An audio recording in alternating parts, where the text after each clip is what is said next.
Hi! யாருக்கெல்லாம் இந்த கொடுக்காப்புளி காய் பிடிக்கும்னு சொல்லுங்க. முன்னலாம் வந்துட்டு இது எல்லார் வீட்லயுமே இருக்கும் இந்த மரம். பட் இப்போலாம் வந்துட்டு யாரோ ஒரு சிலர் வீட்ல தான் இருக்கு. இப்போ நம்ம வீட்லயுமே இருக்கு. நெறையா காய்க்குது. எல்லாமே மேலக்க இருக்கு. அது பிக்க முடியல. இந்த மரத்துக்கு வந்துட்டு நெறையா பச்சைக்கிளியெல்லாம் வருது.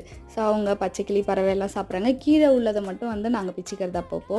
சரி இன்னைக்கு பார்த்தா ஒரே கிளையில நெறையா இருந்தது. ஒண்ணு ஒண்ணா பிச்சா சரி வராதுன்னு சொல்லிட்டு கிளையோட முறிச்சாச்சு. ஒரு 5 நிமிஷம் வெயில்ல நின்னதே என்னால முடியல. அப்பாடான்னு ஆயிடுச்சு. வேர்த்து விறுவிறுத்து ஒரு மாதிரி மயக்கமே வந்துடுச்சு.